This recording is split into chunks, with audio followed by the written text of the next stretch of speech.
To Shri ji food. मैं हूं मनीषा ठक्कर। आज हम बहुत ही पॉपुलर गुजराती स्ट्रीट फूड बनाएंगे जो है तीखा घुघरा। ये ऊपर से क्रिस्पी और खाने में बहुत ही टेस्टी होता है। इसी के साथ हम इसके साथ सर्व होने वाली 4 अलग अलग तरह की चटनी भी बनाएंगे। तो चलिए इसे बनाना शुरू करते हैं। सबसे पहले तो हमें घुघरा का आउटर लेयर बनाने के लिए उसका आटा लगाना है। तो आटा लगाने के लिए हमें मैदे का इस्तेमाल करना है। तो 300 ग्राम जितना मैदा लेना है। मैदे को इस्तेमाल करने से पहले छान लेना है। अब हम इसमें आधा चम्मच नमक डालेंगे। नमक को पहले मिक्स कर ले। फिर इसमें 1 चम्मच देसी घी और इसी के साथ 2 चम्मच हम तेल डालेंगे। यहाँ पर इसे क्रिस्पी बनाने के लिए हम घी और तेल दोनों का इस्तेमाल करेंगे, जिससे इसका जो आउटर लेयर होगा वो एकदम क्रिस्पी बनेगा। अब जो घी और तेल हमने डाला है उसे अच्छी तरह से मिक्स कर लेना है। और जब घी और तेल मिक्स हो जाए उसके बाद आप इसे इस तरह से चेक करें। आटे में ये अच्छी तरह से मिक्स होके इस तरह से उसका शेप होना चाहिए। अगर इसमें मोयन कम है तो आप थोड़ा सा घी और तेल ऐड कर सकते हैं। अभी इसमें घी और तेल ऐड करने की ज़रूरत नहीं है।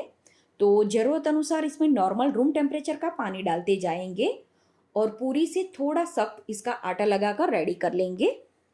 जब इस तरह से आटा लग जाए उसके बाद हम इसे 2 मिनट के लिए मस लेंगे और फिर थोड़ा सा घी या तेल लेकर आटे को फिर से मसल के चिकना कर लेना है। इसका आटा सही तरह से लगाना बहुत ही ज़रूरी है, क्योंकि इसका आटा सही तरह से लगेगा तभी ये घुघरा क्रिस्पी बनेगा। और उसी के साथ आप इसे बनाकर अगर रखते हैं तो भी ये 3 से 4 घंटा वैसा ही क्रिस्पी रहेगा। तो इस तरह से आटा लग जाए उसके बाद आप चाहे तो इसे इसी बर्तन में रख सकते हैं। अभी मैं इसे दूसरे बर्तन में लेकर ढककर साइड में रख देती हूँ। फिर इसका स्टफिंग बनाने के लिए उबले हुए आलू लेने हैं। तो यहाँ पर 750 ग्राम जितने उबले हुए आलू को मैश करके इस्तेमाल किया है। जो लोग आलू नहीं खाते वो आलू के बदले कच्चा केला बॉईल करके ले सकते हैं। फिर इसमें स्वाद अनुसार नमक डालें। आलू को बॉईल करते समय नमक डाला है तो आपको नमक उस हिसाब से डालना है। फिर आधा चम्मच गरम मसाला। फिर इसी के साथ 1/4 चम्मच जितना लौंग और काली मिर्च का पिसा हुआ पाउडर डालेंगे। लौंग और काली मिर्च को थोड़ा सा भून के मिक्सी में उसका पाउडर बनाकर ऐड करना है। फिर 1 चम्मच काश्मीरी लाल मिर्च पाउडर डालेंगे। इसका जो स्टफिंग होता है उसमें हरा धनिया, हरी मिर्च, लहसुन, अदरक किसी का भी इस्तेमाल नहीं होता है। इसी तरह से सूखे मसाले से ही इसका स्टफिंग बनाना है। तो अब इन सारी चीज़ों को हम मिक्स कर लेंगे। जब इस तरह से ये स्टफिंग मिक्स हो जाए उसके बाद आप इसे चेक कर ले। अगर आपको इसमें नमक कम लगे या फिर गरम मसाला कम लगे तो आप इसमें इस समय ऐड कर सकते हैं। तो ये हमारा स्टफिंग बन गया है।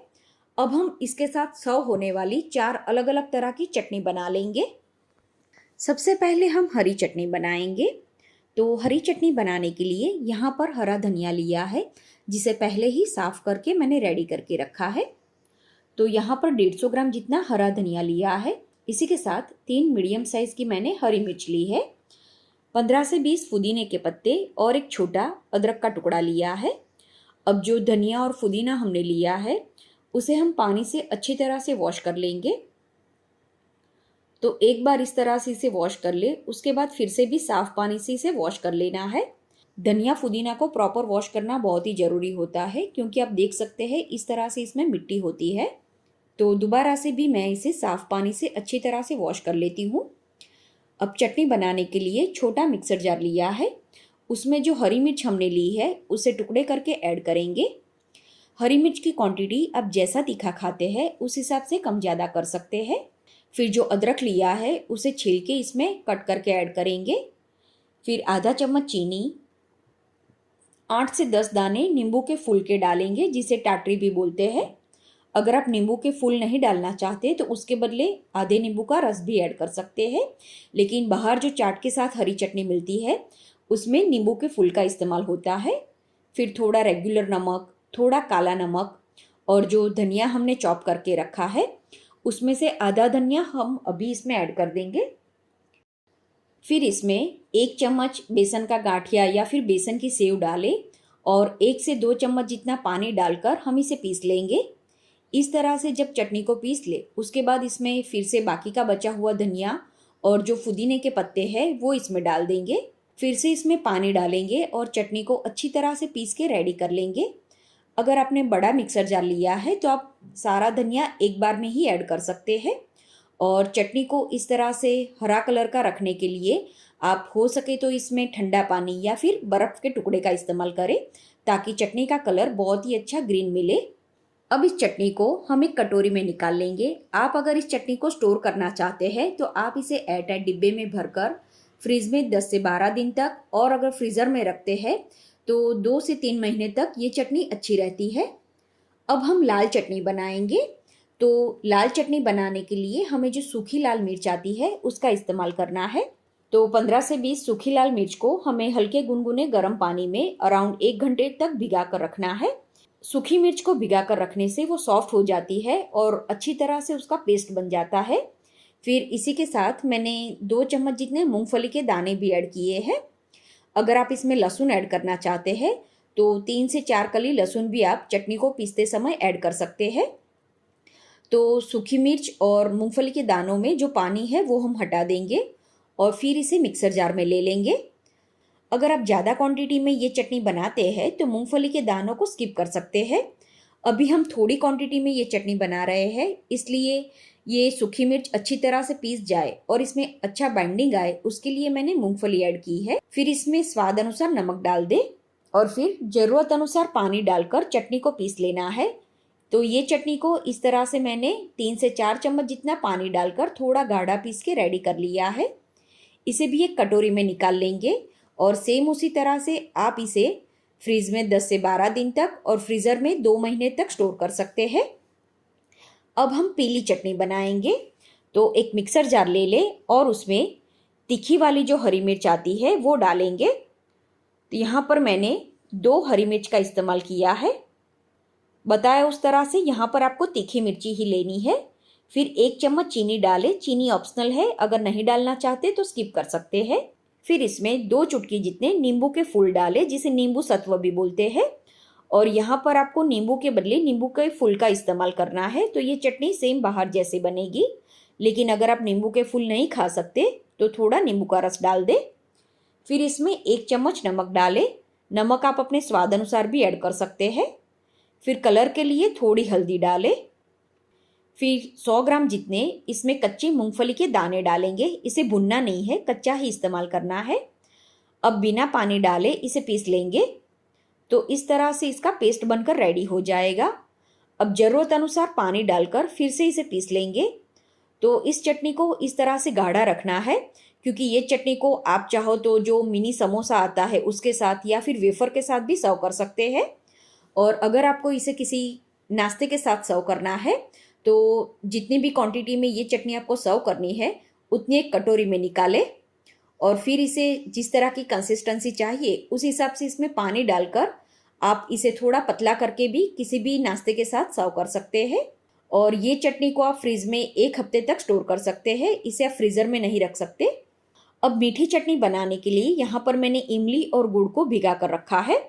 तो 200 ग्राम जितना गुड़ लिया है और उसी के साथ मैंने 20 से 25 ग्राम जितनी इमली ली है। इसी के साथ 200 से 250 ml जितना हमें पानी डालना है और फिर इसे 3 से 4 घंटा भिगा कर रखना है। आप चाहे तो इसे ज़्यादा देर भी भिगा कर रख सकते हैं। तो 3 घंटे के बाद अब ये इमली और गुड़ अच्छी तरह से भीग गया है। तो सबसे पहले तो हाथ से हम इसे अच्छी तरह से मसल लेंगे। इमली और गुड़ को मसल ले, उसके बाद हम इसे छान लेंगे। तो एक बाउल के ऊपर इस तरह से छन्नी रखें और जो इमली और गुड़ का मिश्रण है वो हम छान लेंगे। छानने के बाद जो इमली और गुड़ बचा है उसे एक मिक्सर जार में ले लेंगे और अब हम इसमें पानी डालेंगे। तो सादा पानी नहीं ऐड करना है, जो इमली और गुड़ का पानी निकला है वही हम इसमें ऐड करेंगे। तो 2 से 3 चम्मच या ज़रूरत अनुसार ये पानी इसमें डालें और फिर इसका पेस्ट बना लें। जो पेस्ट हमने बनाया है उसे भी हम छानकर ही इसमें ऐड करेंगे।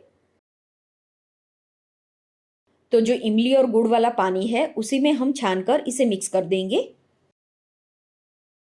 अब हम इसमें कोई आर्टिफिशियल कलर ऐड नहीं करने वाले, तो इसमें कलर के लिए थोड़ी हल्दी और फिर स्वाद अनुसार नमक डालकर इसे मिक्स कर ले। इसे एक बर्तन में लेकर उबलने के लिए रखना है और वही बॉल मैंने इस्तेमाल किया है और उसमें 1 से 1.5 चम्मच जितना हम कॉर्नफ्लावर डालेंगे, जिसे कॉर्नस्टार्च भी बोलते हैं। फिर ज़रूरत अनुसार पानी डालकर इसका पेस्ट बना लेना है। जो चटनी हमने उबलने के लिए रखी है उसे भी चेक कर लेंगे। तो अराउंड 5 मिनट के बाद अब ये चटनी उबलना शुरू हो गई है। इसी टाइम पर हम इसमें जो कॉर्नफ्लावर वाला मिक्सचर है वो ऐड कर देंगे और उसे अच्छी तरह से मिक्स करके फिर ऐड करना है, क्योंकि कई बार कॉर्नफ्लावर बर्तन में नीचे बैठ जाता है।